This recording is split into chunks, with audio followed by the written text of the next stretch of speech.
The truth unravels.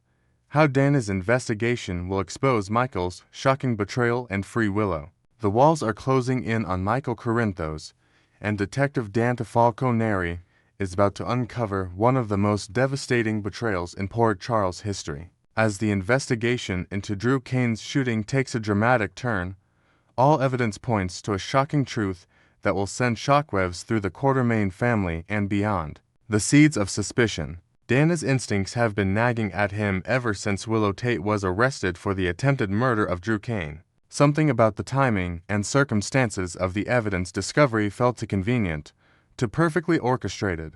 The detective who has seen countless cases knows that when pieces fall into place this neatly, there's usually someone pulling the strings behind the scenes. The discovery of Edward Quartermain's gun at Elizabeth Weber's house, where Willow has been staying, initially seemed like a smoking gun, but Dante's years of experience have taught him to dig deeper than surface appearances. The more he examines the evidence, the more questions arise about how that weapon ended up in Willow's possession. His first breakthrough comes when he realizes that Willow had no realistic access to the Quartermain mansion or its gun collection. Her movements had been carefully monitored due to the custody arrangements, and security logs show she hadn't been near the estate in weeks. This discrepancy becomes the thread that Dante begins to pull. Michael's suspicious behavior comes to light. As Dante begins to retrace the events leading up to Drew's shooting, Michael's behavior patterns start to paint a disturbing picture. The detective recalls Michael's unexpected visit to Elizabeth's house just days before the arrest, a visit that seemed oddly timed and out of character. Michael's sudden willingness to allow Willow supervised visits with their children, after months of bitter custody battles, now appears calculated rather than compassionate. Dante's investigation reveals that Michael was alone in certain areas of Elizabeth's house during his visit, providing him with the perfect opportunity to plant evidence. Security footage from nearby buildings begins to tell a story that contradicts Michael's version of events, showing him entering and leaving at times that don't match his stated timeline. The detective also discovers that Michael had been making unusual preparations in the days leading up to the shooting. Financial records show cash withdrawals that he can't account for, and phone records reveal calls to numbers that trace back to known criminals and corrupt officials. These discoveries paint a picture of someone orchestrating a complex plan. The alibis begin to crumble. Michael's alibi has always been questionable, claiming to be with escort Jacinda Bracken during the shooting. But as Dante presses deeper into the investigation, cracks in this story become impossible to ignore. Jacinda's testimony becomes increasingly inconsistent under scrutiny, and financial records show suspicious payments that suggest her cooperation was bought and paid for. When Dante interviews Jacinda again, this time with more pressure and evidence of the financial payments, her story begins to fall apart completely. She admits to being paid to provide false testimony, revealing that Michael had approached her weeks before the shooting with a detailed plan for establishing his alibi. Meanwhile, Dante discovers that Michael had both the means and opportunity to commit the crime. His access to the Quartermain mansion and Edward's gun collection, combined with his intimate knowledge of Drew's routines and security arrangements, makes him a far more viable suspect than Willow ever was. The frame-up exposed. The detective's breakthrough comes when he realizes that Michael's entire strategy was designed to kill two birds with one stone. By shooting Drew and framing Willow for the crime, Michael could eliminate the man who had destroyed his marriage while ensuring his ex-wife would never again threaten his custody of their children. Dante uncovers evidence that Michael had been planning this elaborate scheme for weeks. Phone records show suspicious communications.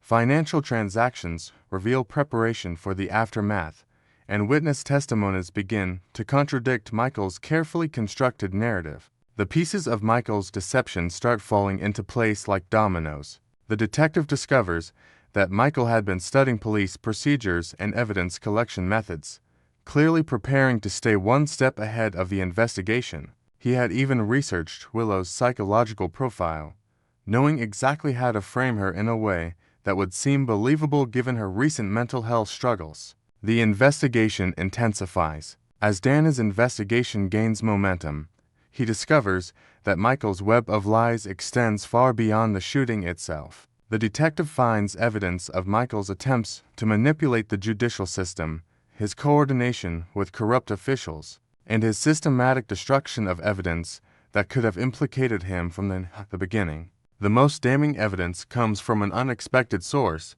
surveillance footage that Michael believed had been destroyed. This footage shows Michael in locations he claimed never to have visited, at times that directly contradict his alibi. The visual evidence is irrefutable and provides the smoking gun Dante needs to build his case. Dante also discovers that Michael had been monitoring Drew's movements for weeks before the shooting, using private investigators and electronic surveillance to track his target's routines. This level of premeditation makes the crime even more serious and demonstrates Michael's capacity for calculated violence. Building the case against Michael, with mounting evidence against Michael, Dante begins to piece together the entire timeline of events. He discovers that Michael had stolen Edward's gun weeks before the shooting, knowing it would eventually be traced back to the Quartermain family. The choice of weapon was deliberate. It would implicate multiple family members while providing a perfect opportunity to frame Willow. Dante's investigation reveals that Michael had been practicing at a shooting range using a similar weapon, ensuring he would be accurate when the time came to carry out his plan. Receipts and security footage from the range provide additional evidence of his premeditation and preparation. The detective also uncovers Michael's backup plans in case his primary scheme failed. Michael had prepared multiple scenarios for framing different suspects, with Willow being his preferred target due to their custody dispute and her vulnerable mental state. Willow's vindication. Armed with overwhelming evidence of Michael's guilt and Willow's innocence, Dante prepares to set the record straight. The investigation reveals that Willow was nothing more than a convenient scapegoat, a woman already struggling with custody issues and mental health concerns, making her the perfect target for Michael's manipulation. Dante's discovery of Michael's true motives paints a picture of a man driven by revenge and desperation. Unable to accept that his marriage had failed and that Willow had moved on with Drew, Michael constructed an elaborate plan to destroy both of their lives while positioning himself as the wrong party. The evidence shows that Michael had been manipulating everyone around him, including his own family members, to support his version of events. His ability to maintain his facade while orchestrating such a complex scheme reveals a deeply disturbing level of psychological manipulation. The arrest that shakes Port Charles. When Dante finally moves to arrest Michael, the revelation sends shockwaves throughout Port Charles. The man who had been viewed as a victim of his wife's infidelity is exposed as a calculating criminal who was willing to commit attempted murder to get his revenge. The arrest takes place in dramatic fashion, with Dante confronting Michael with the evidence of his crimes. Michael's carefully constructed facade crumbles as he realizes his plan has been completely unraveled. The community that had supported him through his divorce now sees him for what he truly is, a dangerous man who let his desire for vengeance consume him. Michael's reaction to his arrest reveals the true extent of his narcissistic personality. Rather than showing remorse for his actions, he becomes angry and defiant, blaming everyone else for his downfall and refusing to accept responsibility for the pain he has caused. Justice for Willow. As Michael is led away in handcuffs, Willow finally receives the vindication she has desperately needed. Her arrest had been a nightmare that seemed to confirm her worst fears about losing her children forever. But Dante's thorough investigation proves that she was an innocent victim of her ex-husband's twisted scheme. The truth sets Willow free both literally and figuratively. No longer facing charges for a crime she didn't commit, she can finally begin to rebuild her relationship with her children and move forward with her life. The cloud of suspicion that had hung over her is lifted, replaced by sympathy from a community that now understands how deeply she had been betrayed. Willow's release becomes a moment of triumph not just for her, but for the entire justice system. It demonstrates that truth will eventually prevail, even when facing sophisticated attempts at manipulation and deception. The aftermath and consequences. Michael's arrest marks the end of one of the most manipulative and cruel schemes in General Hospital history. His willingness to frame the mother of his children reveals a level of narcissism and vindictiveness that shocks even those who knew him best. The man who claimed to be protecting his children was actually putting them through emotional trauma for his own selfish purposes. For Dante, solving this case represents both professional triumph and personal satisfaction. His instincts and thorough investigative work prevented an innocent woman from spending years in prison for a crime she didn't commit.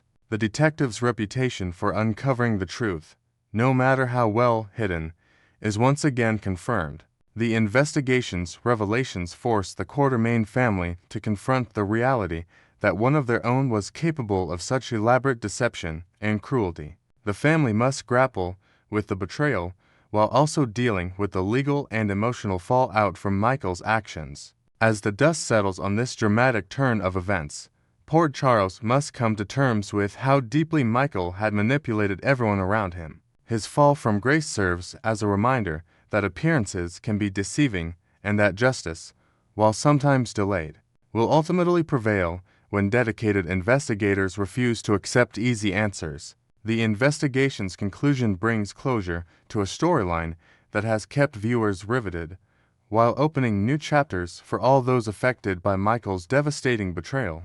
Willow's freedom represents not just personal victory, but a triumph of truth over manipulation and justice over revenge. Next, we will learn about the explosive return of Nathan West and how it could shatter the fragile family dynamics surrounding his young son, James West. After vanishing for 7 long years, following a devastating gunshot wound from his villainous father, Caesar Faison, Nathan has resurfaced in Port Charles, looking determined to stitch together the pieces of his shattered existence. Fans are buzzing with anticipation as Nathan navigates this unfamiliar world, starting with a heartfelt plea to his former mentor, Anna Devane, who has risen to the prestigious role of police commissioner. In a tense encounter at the PCPD headquarters, Nathan extends his congratulations to Anna, his eyes gleaming with a mix of nostalgia and urgency, before boldly requesting reinstatement as a detective to provide financial stability for the child he never truly knew. This move underscores Nathan's laser-focused priority, securing a future where he can step into the role of provider and protector for James. The 7-year-old boy born just after Nathan's tragic shooting left him presumed lost forever. As Nathan rebuilds his professional life, his personal quest takes center stage with the emotional milestone of connecting with James, a moment laden with untapped potential for joy and conflict. Picture the scene. Nathan, still adjusting to the rapid pace of Port Charles after years in limbo, arranges a supervised first meeting at the park near the Quartermain estate, where James has spent much of his childhood under the watchful eyes of extended family. The boy's wide-eyed wonder as he clutches a faded photo of his father speaks volumes. James has grown up hearing bedtime stories from his mother, Maxie Jones, about the brave detective who fought crime, but now, face to face, the reality hits like a thunderbolt. Nathan kneels to James's level, his voice cracking with unspoken regrets, promising adventures like teaching him to ride a bike along the waterfront docks or sharing tales of old cases solved under the stars. Yet, this tender reunion is overshadowed by the harsh truth that Maxie remains trapped in a mysterious coma, leaving James without his mother's guiding hand and opening the door for Nathan to assert his rights as the sole biological parent still standing. Adding layers to this drama, Nathan has already hinted at co-parenting arrangements, but insiders whisper that his patience is wearing thin, especially as he witnesses James's innate curiosity mirroring his own youthful spirit from police academy days. Delving deeper into the custody whirlwind, Nathan's recent conversation with Damian Spinelli reveals the cracks in their uneasy alliance, setting the stage for a battle that could redefine fatherhood in Port Charles. During a quiet coffee meetup at Kelly's Diner, Nathan approaches Spinelli with a measured tone, acknowledging the tech wizard's unwavering devotion to James over the past few years, particularly during Maxie's bedside vigils that have forged an unbreakable bond. Spinelli, ever the loyal friend, has stepped up as the primary caregiver, handling school runs to the local elementary and weekend coding lessons in their cozy apartment filled with gadgets and fairy lights. Nathan concedes this, suggesting Spinelli maintain the daily routine to shield James from upheaval. But beneath the civility lies Nathan's growing resolve to transition James into his own home, perhaps a modest loft overlooking the harbor, where he envisions family dinners featuring Nathan's specialty grilled cheeses passed down from his European roots. This concession feels temporary, like a calm before the storm, as Nathan's legal team quietly prepares paperwork citing his paternal rights under state family laws, emphasizing that no court would deny a biological father absent extraordinary circumstances. To heighten the stakes, imagine Spinelli's internal turmoil. He's not just a stand-in dad, but a pillar who introduced James to magic tricks and midnight stargazing, making any separation feel like ripping apart a meticulously woven family tapestry. The impending custody clash promises fireworks, with Felicia Scorpio emerging as a fierce advocate against Nathan's claims, drawing on her Scorpio family legacy of protecting the vulnerable. Felicia, Maxie's spirited mother, views Nathan's sudden reappearance with a skeptical glare, her detective instincts honed from years alongside her husband, Max Scorpio flaring at the unknowns of his 7-year absence. In a heated family council at the Scorpio residence, Felicia argues passionately that uprooting James would devastate his sense of stability, pointing to the boy's close ties with his half-siblings, Georgie Spinelli and baby Bailey Jones, whom he often babysits with playful games of hide-and-seek in the backyard. Georgie, now a budding artist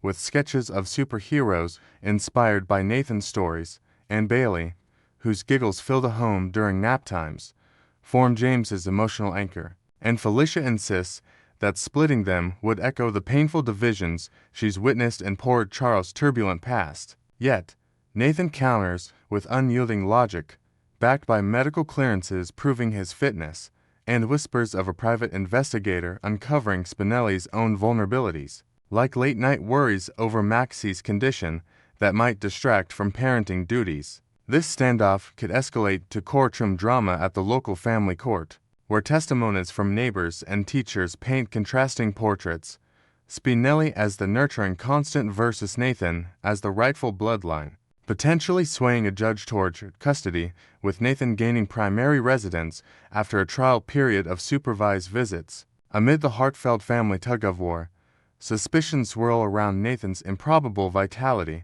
fueling theories that his return hides darker machinations tied to Port Charles' shadowy underbelly. Observers note how Nathan strides through the hospital corridors with a robust glow-sun-kissed skin from imagined tropical recoveries and muscles toned from rigorous rehab sessions clashing starkly with the pallor one might expect from someone comatose for nearly a decade. This anomaly doesn't escape Lulu Spencer, Nathan's old flame and a savvy journalist at The Invader, who corners him during a casual lunch at the Floating Rib, probing gently about his miraculous healing while jotting mental notes for an expose. Lulu recalls their whirlwind romance, filled with stackouts and stolen kisses, but now senses an off-kilter edge in Nathan's anecdotes, like vague references to foreign locales that don't align with official records. Spinelli, leveraging his hacking prowess, digs into archived files from the shooting night, uncovering discrepancies in hospital logs that suggest Nathan was spirited away rather than simply recovered, perhaps to a clandestine clinic funded by enigmatic patrons. These red flags amplify viewer doubts. The Nathan of yesteryear was a paragon of integrity, dismantling smuggling rings and mentoring rookies with quiet wisdom.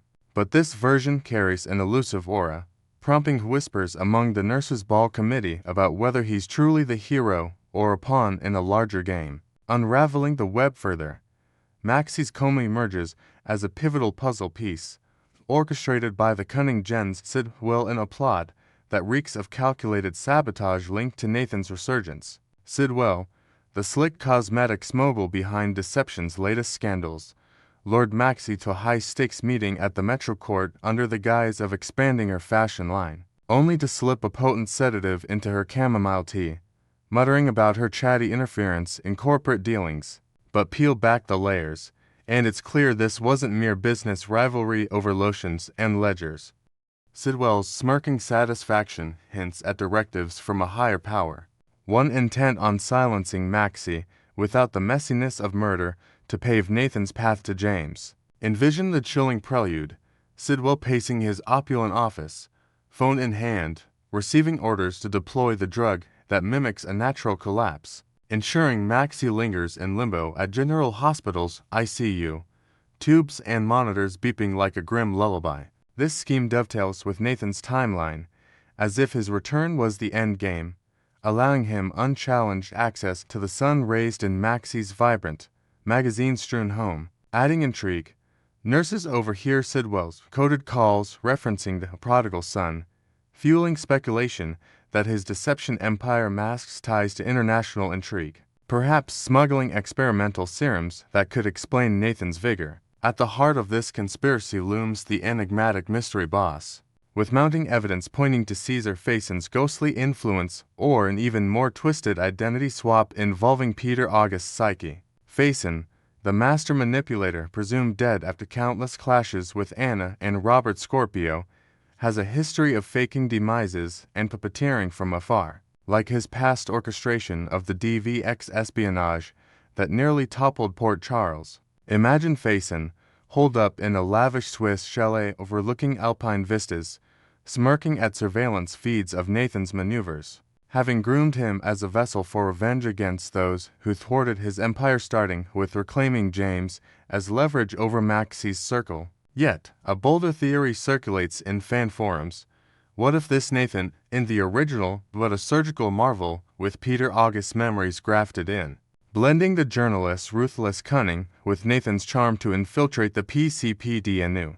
Peter, Fayson's illegitimate son with lingering grudges, could have been reborn through black market neurotech, explaining Nathan's polished evasion tactics during interrogations by Dante Falconeri. This imposter angle intensifies the drama, as allies like Valentin Casadini ponder alliances to expose the fraud, potentially leading to explosive reveal at the next nurses' ball where hidden dossiers spill secrets under the chandelier lights. As Nathan inches closer to James, the town braces for revelations that could upend loyalties and unleash a cascade of betrayals, keeping viewers glued to every twist in this saga of resurrection and redemption.